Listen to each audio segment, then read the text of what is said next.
सो hey guys, स्वागत है आप सभी का एक और नए वीडियो में। आज मैं आप सभी के लिए एक बार फिर से लेकर आ गया हूँ सब्सक्राइबर्स की भेजी हुई कुछ बेहद ही खौफनाक और सच्ची कहानियाँ लेकर। अगर आप मेरे चैनल पे नए हो तो मेक श्योर कि आप इसे सब्सक्राइब करें, क्योंकि मैं आपके लिए ऐसी स्टोरीज लेकर आता रहता हूँ। अगर आपको अपने साथ घटी हुई घटना मुझे बतानी हो तो आप उसे भेज सकते हो स्क्रीन पर दिख रही मेरी इंस्टाग्राम आईडी पर। आपकी स्टोरी सुनाने में मुझे बहुत ही खुशी होगी। इसी के साथ अब हम बढ़ते हैं आज की अपनी फर्स्ट स्टोरी की तरफ। रात के 8:30 का समय था। जंगल का रास्ता घुप अंधेरा और एक पथिक की पदचाप जंगल की खामोशी में विघ्न डाल रही थी, और उनका पथ आलोकित करती एक छोटे से टॉर्च की रोशनी। बीच बीच में जंगल की निस्तंभता को भंग करता हुआ उल्लू का अचानक से डरावना स्वर उभरने से डर के मारे उसका हलक सूख गया था, और बीच बीच में चूहों के बिलों से गिरती मिट्टी की आवाज़ भी उसको विचलित कर रही थी।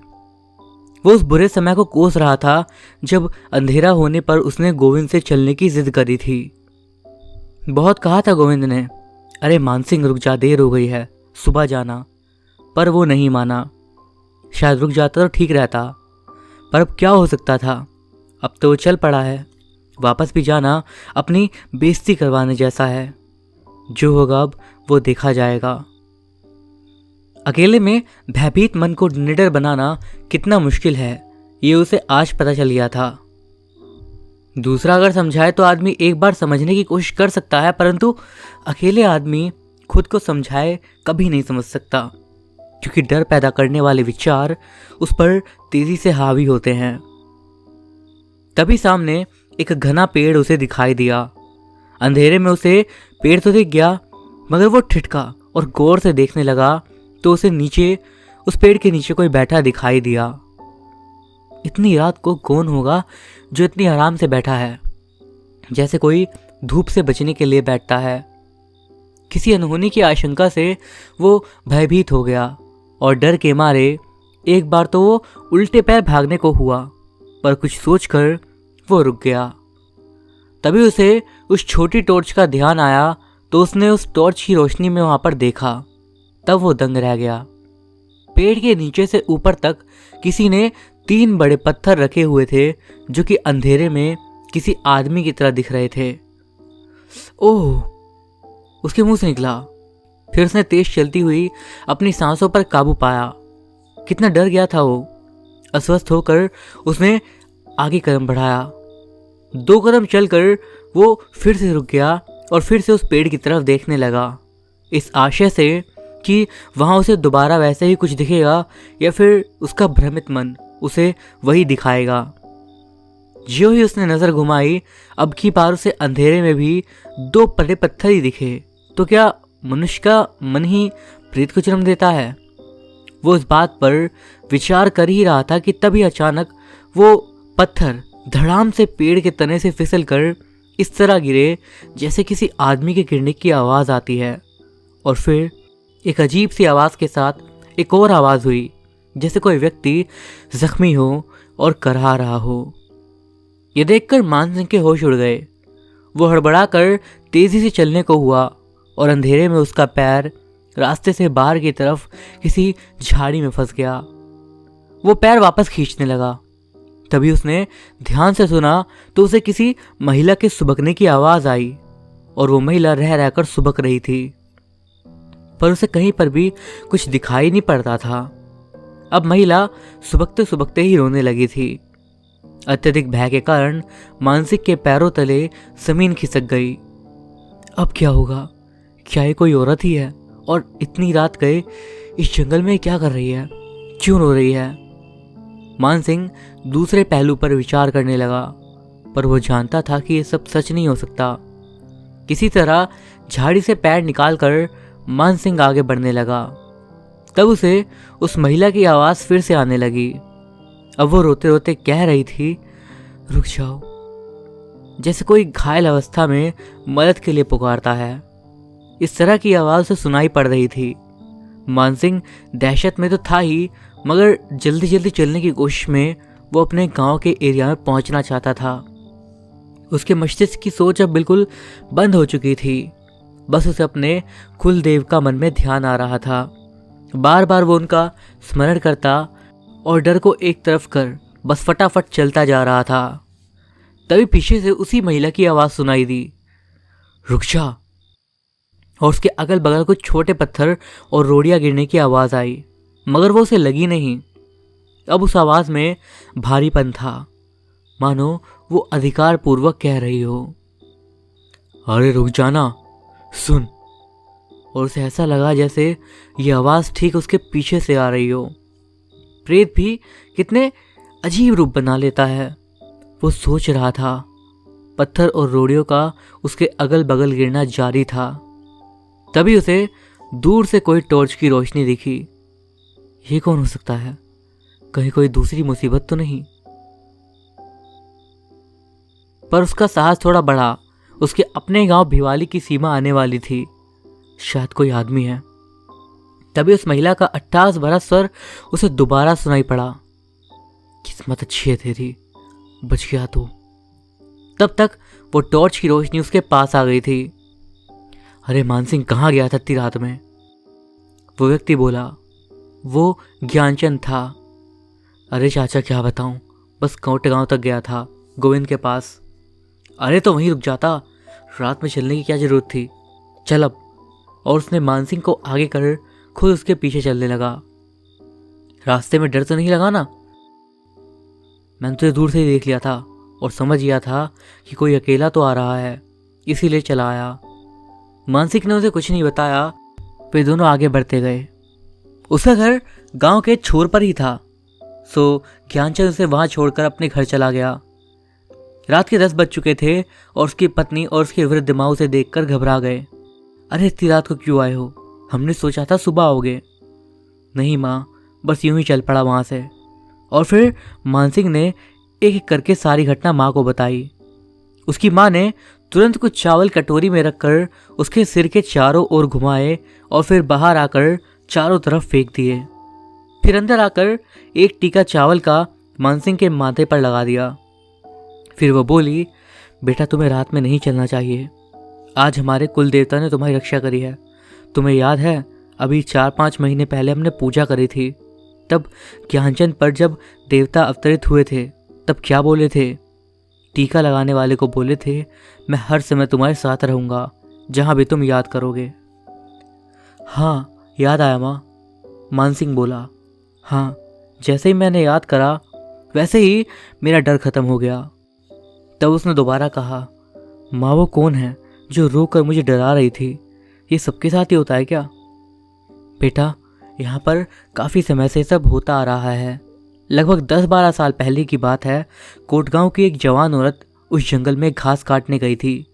हरा पेड़ देखकर वो उस पर चढ़ गई और वहीं से उसका पैर फिसल गया। वहीं पर उसकी मृत्यु भी हो गई। तब से उसकी आत्मा वहीं भटक रही है और आने जाने वालों को परेशान करती है। ये सुनकर मानसिंह आश्चर्यचकित हो गया। तब उसकी माँ बोली, बेटा एक और बात बताऊं? क्या? वो बोला, बेटा तुम बता रहे थे कि ज्ञानचंद तुम्हें लेने गया है। तुम्हें शायद ये नहीं पता कि ज्ञानचंद पिछले 3 दिन से यहाँ पर नहीं है, अपनी रिश्तेदारी में कहीं शादी में गया है। क्या? मानसिंह अचानक चौंक गया। तो क्या वो हमारे कुलदेवता थे? हाँ बेटा, कुलदेवता को कोई भूलना मत, हमेशा याद करते रहना। मानसिंह के मन में कुलदेवता के प्रति श्रद्धा का भाव उत्पन्न हो गया और वो अपने मन में उन्हें लाख लाख धन्यवाद देने लगा। अक्सर देखा गया है कि भूत प्रेत का नाम सुनते ही कई लोग डर के मारे कांप जाते हैं और उनके मस्तिष्क में एक काल्पनिक आकृति उभरती है। यह आकृति उसके अनुरूप होती है जो उसने किसी से सुना हो या इससे संबंधित कोई चित्र देखा हो, जैसे कोई हड्डी वाले मानव आकृति या कोई कंबल ओढ़े भयानक चेहरा या मनुष्य के चेहरे से कोई अलग भयानक चेहरा। आमतौर पर भूत प्रेत या आत्मा को काल्पनिक कहानियों में या सिनेमाओं में इसी तरह के चित्रों द्वारा दर्शाया जाता है, मगर असलियत कुछ और ही है। असलियत क्या है इसका अभी कोई स्पष्ट वैज्ञानिक आधार नहीं है, मगर समय समय पर लोग अपने अपने तथ्य रखते हैं। मानव इस धरती पर कुछ सिद्धांतों के आधार पर अपना जीवन व्यतीत करता है। जैसे कि मैंने अगर आपसे कुछ लिया है तो मैं आपका ऋणी हूँ। 10-10 20 होते हैं, 21 नहीं। 2 दूनी 4 होते हैं। जीवन कुछ ऐसे ही सिद्धांतों पर चलता है। मगर मेरा मत है कि जीवन से हटकर भी शायद उन लोगों के जिन्हें हम भूत या प्रेत कहते हैं कुछ अलग तरह के सिद्धांत होंगे, कुछ नियम होंगे जो कि हमारे लिए समझना असंभव है। क्योंकि जब किसी की मृत्यु हो जाती है तो अक्सर देखा गया है कि फलना आदमी पर किसी आत्मा का साया है। तुरंत में वो किसी ओझा या फिर तांत्रिक के सम्मुख अपना नाम एवं स्थान भी बताता है, आदि आदि। मेरा ये मत है कि अगर ऐसा है तो वो अपने परिवार के लोगों से बात क्यों नहीं करता या अपने किसी मित्र से क्यों नहीं बात करता।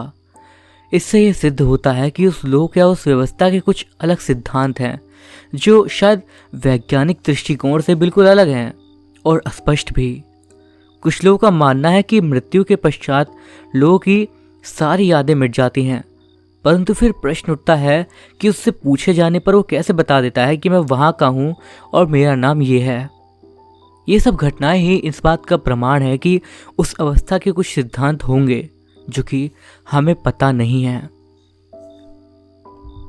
कुछ लोग ऐसी घटनाओं को बड़ा चढ़ाकर बताते हैं, परंतु ये भी नहीं कह सकते कि वो पूरा झूठ बोलते हैं। कुछ ना कुछ तो ज़रूर होता है।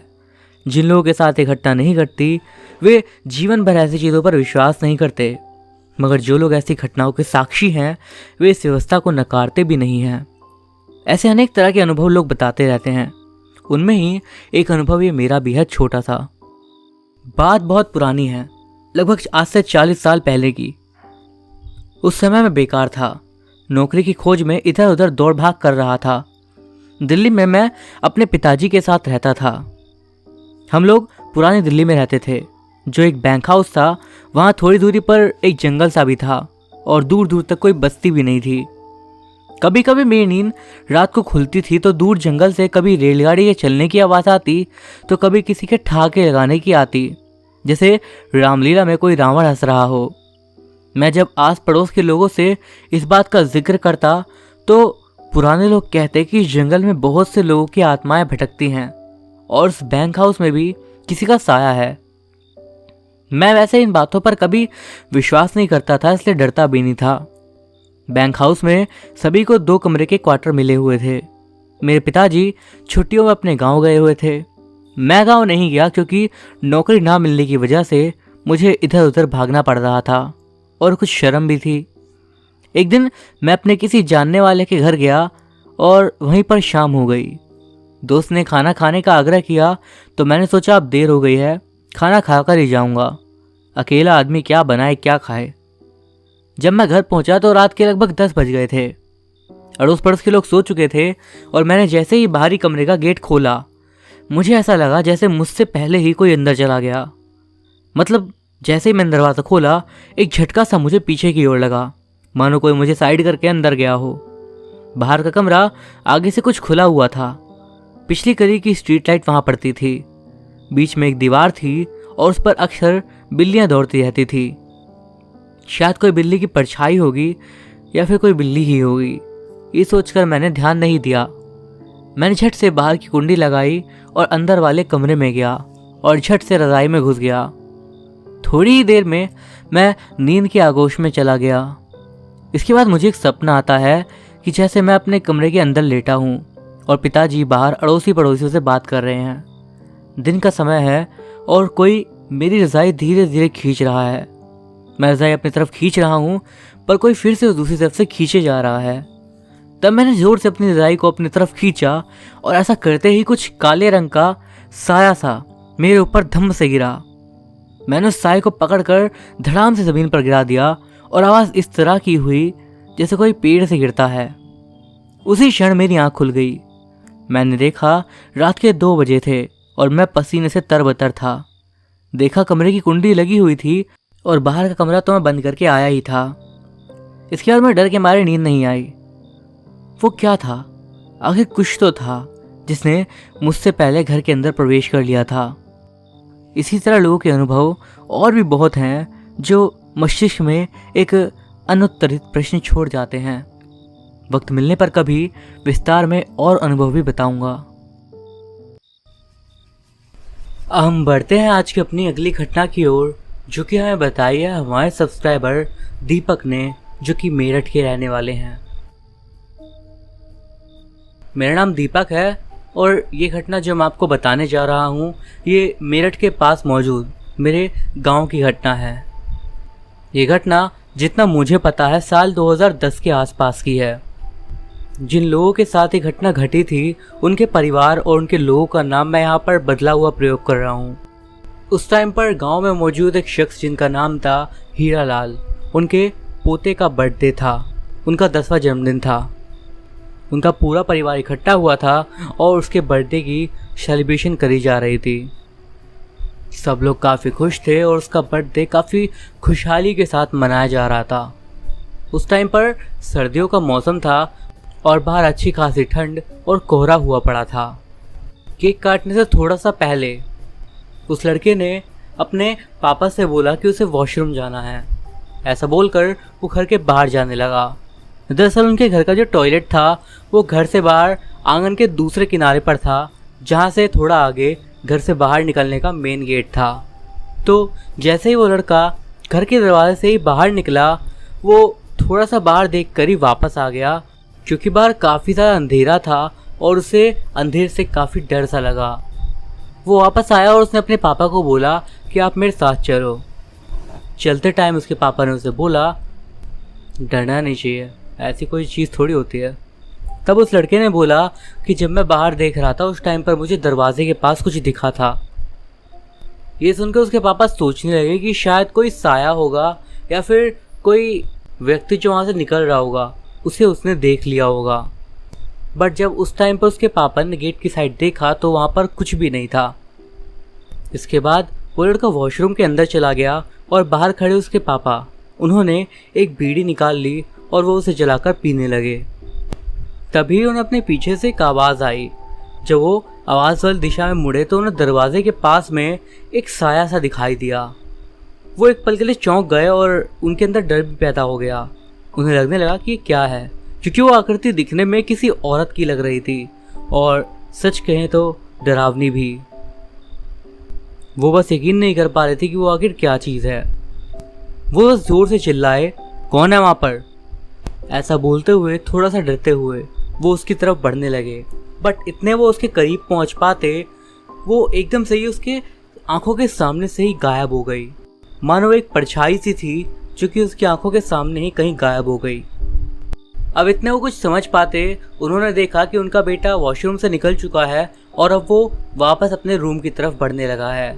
उन्होंने उसे आवाज़ दी पर उसने आवाज़ का कोई जवाब नहीं दिया और आगे बढ़ता रहा। वो थोड़ा झुककर चल रहा था और उसकी नज़र नीचे ज़मीन पर थी। तब उस आदमी की नज़र अपने बेटे की पैंट पर गई तो उन्होंने देखा कि उसकी पैंट गीली है, जिसे देखकर लग रहा था कि उसने अपने पैंट में ही टॉयलेट कर दिया है। वो उसके पीछे पीछे गए तो उन्होंने देखा कि जैसे वो घर के अंदर गया वो सीधा जाकर केक के पास गया और उसे वो उठाकर ज़मीन पर पटक दिया। इसके बाद वो कोने में जाकर ज़मीन पर बैठ गया। उसके हाथ में केक काटने वाला वो चाकू अब भी था और वो वहीं नीचे बैठा कुछ तो कर रहा था। उस टाइम पर उसके जो दादाजी थे हीरा लाल, वो वहाँ पर साइड में ही थे और वो धीरे धीरे उसके पास जाने लगे और बोलने लगे, क्या हुआ बेटा, तुमने ऐसा क्यों करा? केक क्यों फेंक दिया? इतने वो उसके पास गए वो एकदम से उठा और काफ़ी ज़ोर से चिल्लाया और उसने अपने हाथ में मौजूद चाकू को अपने दादाजी की आंख के अंदर घुसा दिया। वो चाकू उनकी पूरी एक आंख के अंदर तक चला गया और वो बेहद ज़्यादा ज़ोर से चिल्लाए। आसपास के सभी लोग भी काफ़ी ज़्यादा डर चुके थे और सब लोग भागते हुए उसके करीब आए और उसे दूर करे। इसके बाद उसके दादाजी को हॉस्पिटल में ले जाया गया। उस लड़के के पापा और उसके भाई रात भर वहीं पर रहे। जाने से पहले उन्होंने अपने बेटे को एक कमरे के अंदर बंद कर दिया था। किसी को अब तक पता नहीं था और ना ही कुछ अंदाज़ा था कि आखिर उसके साथ क्या हो रहा है। उसके दादाजी की जान तो बच गई पर उन्होंने अपनी आँख को हमेशा हमेशा के लिए खो दिया। अगले दिन ही वो हॉस्पिटल से घर वापस आ गए। उनके पोते को भी अलग कमरे में बंद करके रखा गया था। वो लगातार कमरे के अंदर से दरवाज़ा ज़ोर ज़ोर से पीट रहा था। ऐसा लग ही नहीं रहा था कि वो बस एक 10 साल का बच्चा है। ऐसा लग रहा था कि उसके अंदर मानो पता नहीं कौन सा शैतान घुस गया हो। थोड़ी देर तक उसके दादाजी बिस्तर पर ही बैठे रहे और फिर उसके बाद उन्होंने अपने बेटे से कहा उसके ऊपर साया आ चुका है। और उसके बाद उन्होंने कहा कि वो एक औरत को जानते हैं जो कि इससे उन्हें छुटकारा दिलवा सकती है और वो उसे बुलाने वाले हैं। तब तक पूरे गांव में ये बात फैल चुकी थी कि हीरालाल का पोता या तो पागल हो गया है या फिर उसके ऊपर भूत आ चुका है। अगले दिन जिस समय पर उनके घर में वो औरत आई जो कि उसके साथ वो प्रक्रिया करने वाली थी, तब तक उनके घर के आसपास में भी गांव के कई लोग आकर इकट्ठा हो चुके थे देखने के लिए कि आखिर उनके पोते को हुआ क्या है। उन्होंने उसके पोते को आंगन के बीचों बीच एक कुर्सी पर बैठा दिया और वहां पर उसे कुर्सी से बांध दिया गया था।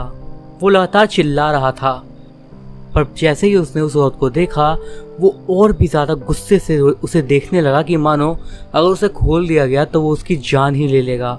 वो औरत पहले तो कुछ मंत्र से पढ़ने लगी और उसके बाद वो अपने साथ एक जो मुर्गा लाई थी उसने उसकी गर्दन को उसी के सामने काट दिया और उसके खून को एक कटोरी में लिया, जिसके बाद उसने उस खून को अपने मुंह के अंदर ले लिया। उसने वो खून पिया नहीं और शायद अपनी आंखें बंद करके कुछ तो करने लगी, जिसके बाद वो उस लड़के के पास गई और उसने अपने मुंह से वो खून उसके ऊपर उलट दिया।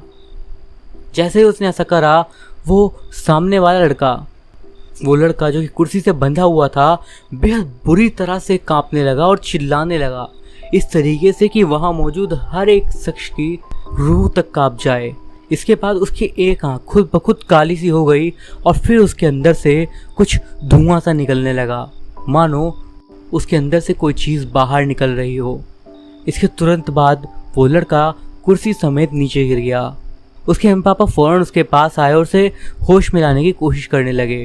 वो लड़का कुछ देर के बाद खुद ही होश में आ गया और वो अपनी माँ से लिपटकर रोने लगा। इधर उस लड़के के पापा उस औरत को शुक्रिया कहने के लिए जैसे ही मुड़े और उन्होंने उसे आवाज़ दी तो वो देखते हैं कि वो औरत उस मुर्गे के पास, चूँकि उन्होंने काटा था, बैठी हुई थी और उनकी बात का जवाब नहीं दे रही थी। उन्हें कुछ तो अजीब लगा। फिर जब वो उसके थोड़ा पास गए और उसे बुलाने लगे तब एकदम से ही वो ज़ोर से चिल्लाई और जिस चाकू से उसने उस मुर्गे को काटा था उसने वही चाकू भरे लोगों की भीड़ में अपनी आंखों के अंदर घुसा लिया और इतनी बुरी तरीके से कि सबके आंखों के सामने ही वो वहीं पर मारी गई।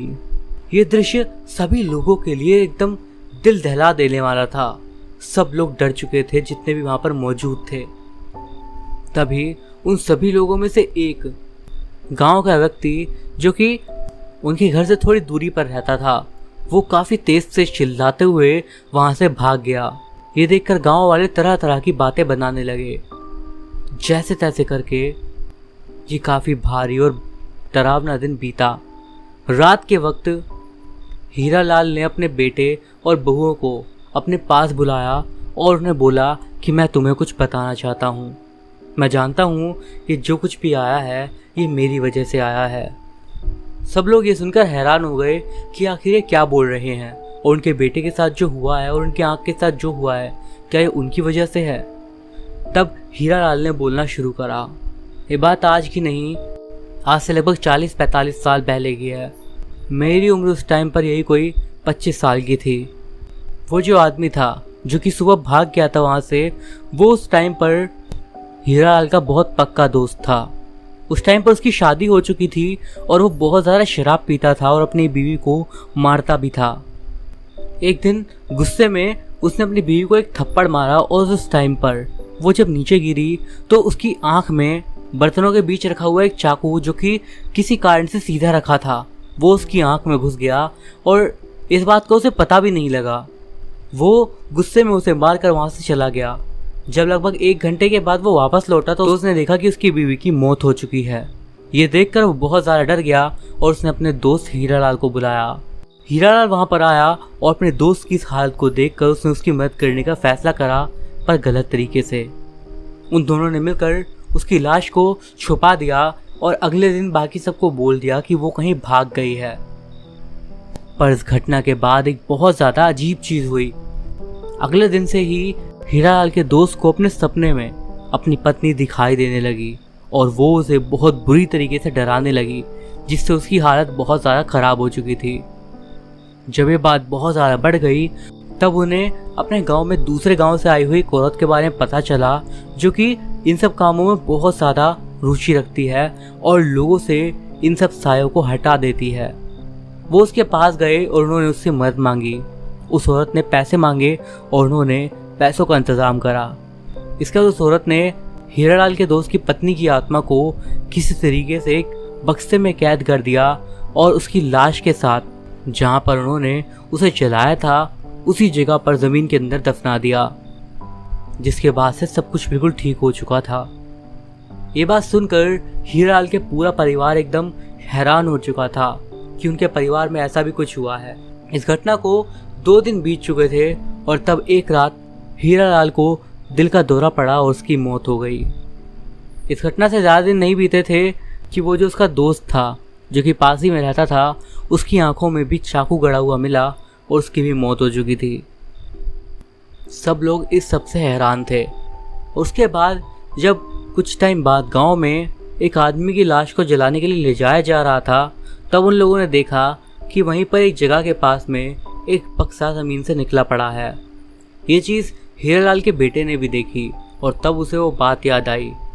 तब उन्होंने देखा कि वो बक्सा शायद जानवर वगैरह ने वो ज़मीन से खड्डा खोद खोद कर निकाल दिया था, जो कि अब बाहर पड़ा हुआ था। ये देखने के बाद हीरालाल का बेटा भी किसी तरीके से बहुत डर चुका था और उसे डर था कि कहीं ये सब उसके घर तक ना आ जाए वापस से। वो फौरन ही एक पंडित जी को अपने घर में बुलाया और उनसे इस सारी समस्या को उसने बताया। पंडित जी ने बोला कि एक तरीके से मैं एक पूजा करवा सकता हूँ, लेकिन उसके बाद भी पूरी गारंटी नहीं है कि तुम्हारा परिवार सेफ रहेगा। इसके लिए सबसे ज़्यादा अच्छा यही रहेगा कि तुम यहाँ से कहीं दूसरी जगह चले जाओ। इसके बाद उन्होंने यही करा। वहाँ पर पूजा वगैरह करवाई गई और उसके बाद वो लोग अपने गांव को छोड़कर मेरठ सिटी में चले गए और आज तक वो लोग वहीं रहते हैं और शायद वो बिल्कुल ठीक भी हैं। ये घटना मुझे इसके होने के 3-4 साल बाद पता लगी थी जब मैं अपने गांव गया था। पर जब मुझे ये बात पता लगी तो सच में सुनकर मेरे होश उड़ गए थे कि ऐसा भी कुछ हो सकता है। ये घटना हमारे गांव के हर व्यक्ति के ज़ुबान पर रहती थी और अगर मैं ये भी मान लूँ कि ये पूरी घटना सच नहीं है तो कहीं ना कहीं इस घटना का काफ़ी बड़ा हिस्सा सच ज़रूर होगा, क्योंकि शायद मैं ये मानता हूँ कि इतना बड़ा झूठ तो कोई नहीं फैलाएगा।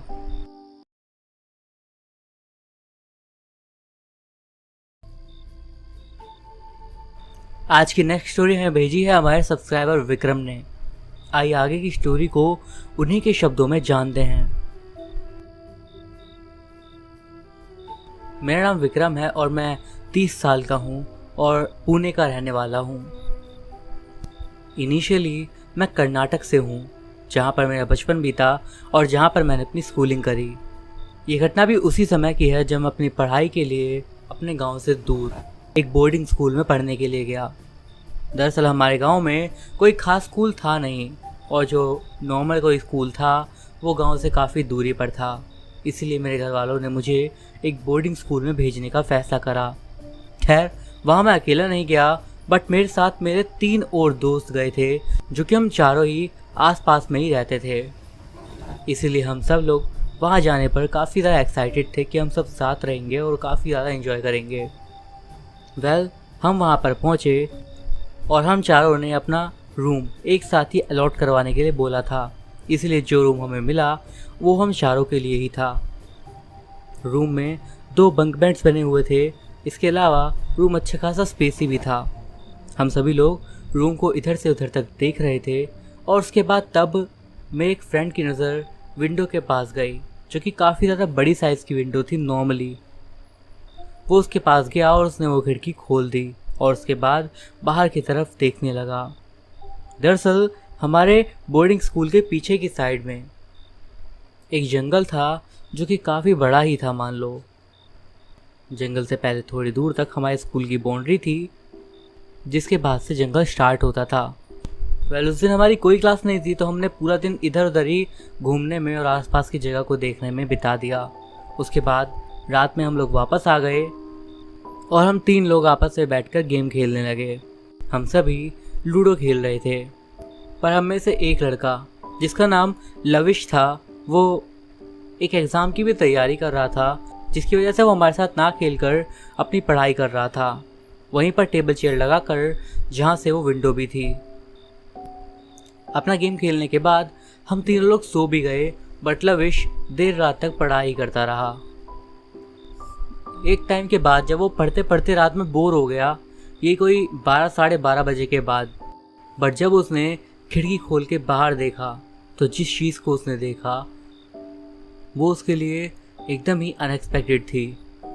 जो भी उसने देखा उसके बाद वो काफ़ी ज़ोर से चिल्लाया, जिससे हम तीनों ही उठ गए। और जब हम उठकर उसके पास गए और हमने बाहर की तरफ देखा, तो जो हम देख रहे थे वो हमारी कल्पना से भी परे था। बाहर नीले रंग के आग के गोले हवा में उड़ रहे थे, एक नहीं कई सारे, और ये सारे जंगल की तरफ थे, यानी स्कूल की बाउंड्री से बाहर।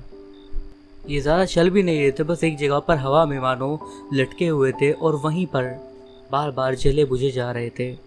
ये देखने में काफ़ी ज़्यादा डरावने लग रहे थे हमें।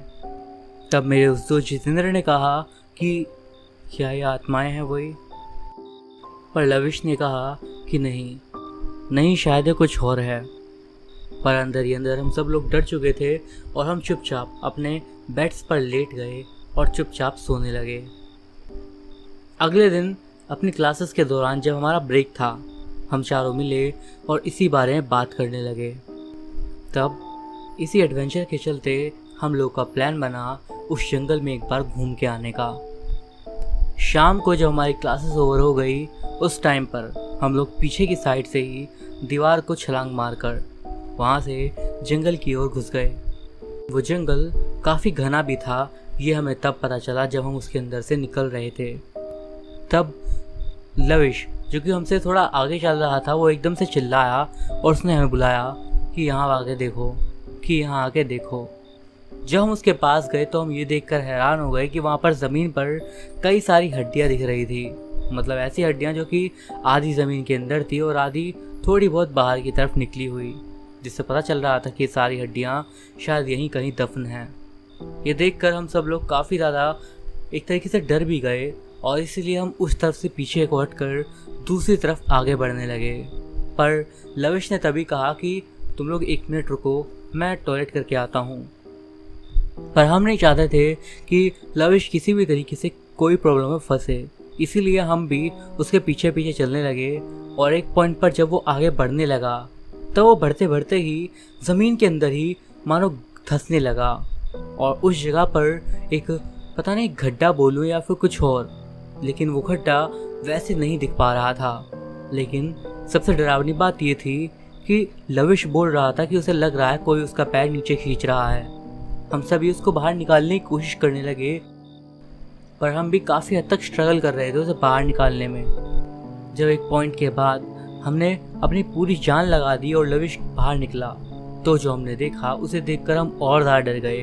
उसके पैर में एक कंकाल की खोपड़ी लगी हुई थी, जिस खोपड़ी के मुंह में उसका पैर फंस चुका था। ये देखकर हम और भी ज़्यादा डर चुके थे और अब हम लोगों ने बस वहाँ से भागकर वापस हॉस्टल में जाने का सोचा। हमने फ़ौरन ही उसके पैर से वो खोपड़ी बाहर निकाल के उधर ही फेंक दी और सीधा भागते हुए अपने स्कूल में आ गए। अपने रूम्स में आने के बाद हम एकदम शांत हो चुके थे, क्योंकि जो चीज़ हमने देखी थी वो हमारे लिए बिल्कुल भी ऐसी नहीं थी कि हमने उसे बार बार देखा हो, और हम सब डरे हुए थे। हम लोगों ने शाम तक भी, इवन रात तक भी अपने आप से आपस में ज़्यादा बात नहीं करी और रात होने के बाद हम सभी लोग सो गए। आधी रात के बाद किसी समय पर जितेंद्र ने हम सभी को धीरे धीरे हिलाते हुए उठाने के लिए बोला। हम सभी धीरे धीरे अपनी नींद से निकले और हमने पूछा क्या हुआ, लेकिन उसके कुछ बताने से पहले ही हम समझ चुके थे कि उसने हमें क्यों उठाया है। दरअसल बाहर की तरफ से काफ़ी सारी अजीबोगरीब आवाज़ें आ रही थी। पहले तो लविश बोला कि ये आवाज़ें बस मुझे आ रही हैं या तुम्हें भी आ रही हैं, पर सब लोग बस एक दूसरे की तरफ देखने लगे और शांत हो गए।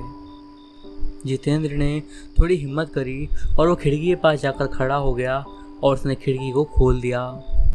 पर जब वो बाहर देखा तो उसकी आंखें सिर्फ वहीं पर जमी रह गई और वो कुछ भी बोलने की हालत में नहीं था। जब हम लोग वहाँ पर गए तो हमने भी जो देखा उसे देखकर हम भी डर गए, क्योंकि आज बाहर वो नीले रंग के आग के गोले नहीं बल्कि हमें सीधे सीधे इंसानों की परछाइयाँ जंगल में घूमती हुई दिख रही थी, जिनके अंदर से अब वो नीली रोशनी दिख रही थी और वे सभी बस वहाँ पर इधर उधर चक्कर लगा रहे थे। ये देखना इतना डरावना था कि हम लोग और कुछ बोले भी नहीं और खिड़की को जल्दी से बंद करके सिर्फ बिस्तर पे आकर लेट गए और उसके बाद कोई किसी से कुछ नहीं बोला और अपने चद्दर डालकर सो गए।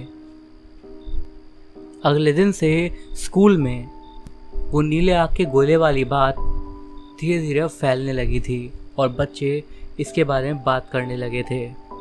बट ये हॉस्टल की रेपुटेशन के लिए सही नहीं था, तो हॉस्टल की तरफ से वहाँ के सिक्योरिटी गार्ड को एक डॉग दिया गया सिक्योरिटी पर्पस से।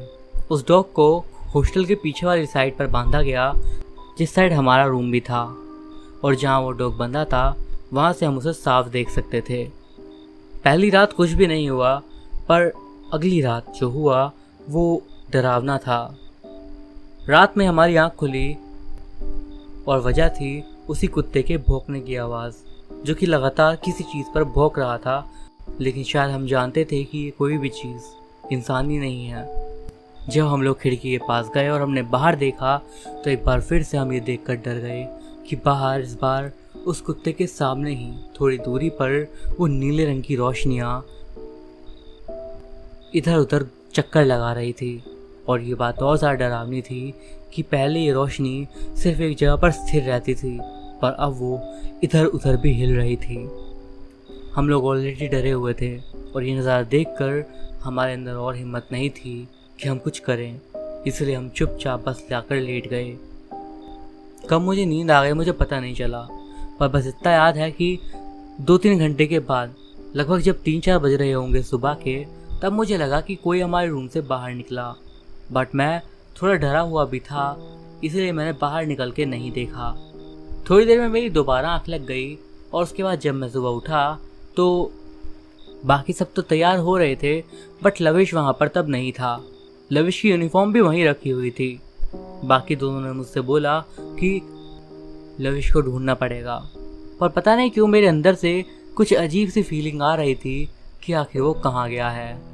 खैर, हम लोग उसे ढूंढने के मकसद से बाहर निकले, तब हमें पता लगा कि वॉशरूम के पास भीड़ लग रही है और हम उसे देखने के लिए वहाँ पर जाने लगे। मेरे अंदर से लगातार ऐसी फीलिंग आ रही थी कि वहाँ पर कुछ गड़बड़ है, और हुआ भी कुछ ऐसा ही। हम जब वहाँ गए तो हमने देखा कि लविश वॉशरूम की दीवार से लगकर बेहोश पड़ा हुआ है। हमने जैसे तैसे करके उसे होश में लाया और उसे सीधा रूम में ले आए। इसके बाद हमने उससे पूछा कि आखिर क्या हुआ। वो पहले तो कुछ भी बताने से पहले एकदम चुप था, मानो वो बहुत ज़्यादा डरा हुआ हो और कुछ भी बोलना ना चाहता हो। पर फिर उसने बताना शुरू करा। रात के इंसिडेंट के बाद से ही उसे टॉयलेट जाना था, बट वो डर के मारे जा नहीं पा रहा था। फाइनली जब सुबह के 3-3:30 बजे के करीब जब उससे कंट्रोल नहीं हुआ तो उसने सोचा कि अब वो वॉशरूम के लिए जाएगा। उसने बताया कि उसने अपना काम कर भी लिया और उसके बाद जब वो वॉशरूम से वापस रूम की तरफ आ रहा था, उस टाइम पे हॉल में उसने सामने से किसी को आते हुए देखा। वो काफ़ी बड़ी सी परछाई थी और वो किसी इंसान की बिल्कुल भी नहीं थी। उसने बताया कि वो जो चीज़ भी थी वो उसके सामने आई और फिर उसने उसका चेहरा देखा, जिसे देखकर तो उसकी रूह ही कांप गई। उसका चेहरा पूरी तरीके से बिगड़ा हुआ था, ऐसा मानो किसी के चेहरे पर बहुत सारे पत्थर मारे गए हों और कुचल दिया गया हो। उसे देखकर उसे कोई होश नहीं रहा और उसके बाद सीधा उसकी आंख सुबह ही खुली। लविश के लिए ऑलरेडी काफ़ी ज़्यादा हो चुका था और इस घटना के बाद उसने फाइनली हॉस्टल से कुछ दिनों की छुट्टी ले ली और वापस से अपने घर चला गया। बचे अब वहाँ पर हम तीनों। उसी दिन जब लविश वापस चला गया, रात में एक बार फिर से कुत्ते के ज़ोर ज़ोर से भौंकने की आवाज़ आ रही थी और ये आवाज़ सुनकर हम एक बार फिर से उसे देखने के लिए खिड़की के पास जाने वाले थे, पर जब हम वहाँ पर गए और हमने बाहर देखा तो हमारे होश उड़ गए। हमने देखा कि वो नीले आग के गोले इस बार स्कूल की बाउंड्री के अंदर भी आ चुके थे और वो उस कुत्ते के आसपास थे। कई सारे गोले जो कि उस कुत्ते को बुरी तरह घेर चुके थे। पर सबसे डरावनी चीज़ तो हमने तब देखी। धीरे धीरे वो गोले उस कुत्ते के करीब जाने लगे और चारों तरफ से उसे घेरने लगे। फिर एक टाइम ऐसा आया जब वो कुत्ता बिल्कुल भौंकना बंद कर चुका था और वो ज़मीन पर ढेर हो चुका था। हमें नहीं पता था उस टाइम तक कि वो मर चुका है, पर हम लोग डर के मारे सिर्फ वापस आ गए और एक बार फिर से हमने वही करा जो हमने हर रात किया था, चुपचाप लेटना। अगली सुबह हमें पता लगा कि उस कुत्ते की मौत हो चुकी थी, पर सबसे डरावनी बात थी उसकी मौत की स्थिति। जब हम लोग बाहर गए तो हमने देखा कि बाकी सारे बच्चे भी उस जगह पर खड़े हुए हैं और वॉचमैन उस कुत्ते को वहाँ से हटाने की तैयारी कर रहा था। उस कुत्ते की बॉडी देखकर हमें सबसे ज़्यादा डर लगा, क्योंकि उसके चारों पाँव पर हवा में उठे हुए थे और उसकी आंखें बिल्कुल खुली हुई थी, मानो उसने काफ़ी ज़्यादा भयानक चीज़ देखी हो, जिसके बाद उसका शरीर अकड़ा हो और वो मर गया हो। बस यही वो इंसिडेंट था जिसके बाद से वहाँ पर बच्चों ने जाना बंद कर दिया और कुछ ही टाइम बीता होगा, जिसके बाद एक के बाद एक वहाँ पर रहने वाले, वहाँ पर पढ़ने वाले ज़्यादातर बच्चों ने अपना एडमिशन कैंसिल करवा लिया और किसी दूसरे बोर्डिंग स्कूल में चले गए। 3 महीने के बाद कुछ और इश्यूज़ के चलते वो बोर्डिंग स्कूल बंद करना पड़ा। सभी लोग कहते हैं कि ये कुछ और रीज़न्स थे, पर वैसे सभी लोगों को पता है कि उस जगह के बंद होने का रीज़न क्या था। वो हॉस्टल की बिल्डिंग आज भी वहीं पर है और आज तक वो बिल्कुल सुनसान है, कोई भी वहाँ पर अब नहीं जाता। जब से वो सील हुई तब से वो वैसी की वैसी ही है। हम चारों ने भी एक दूसरे बोर्डिंग स्कूल में एडमिशन करवा लिया और अब हम लोग वहीं जाकर पढ़ने लगे, पर हमारे उस हॉस्टल की यादें हमारे साथ ज़िंदगी भर के लिए रहेंगी।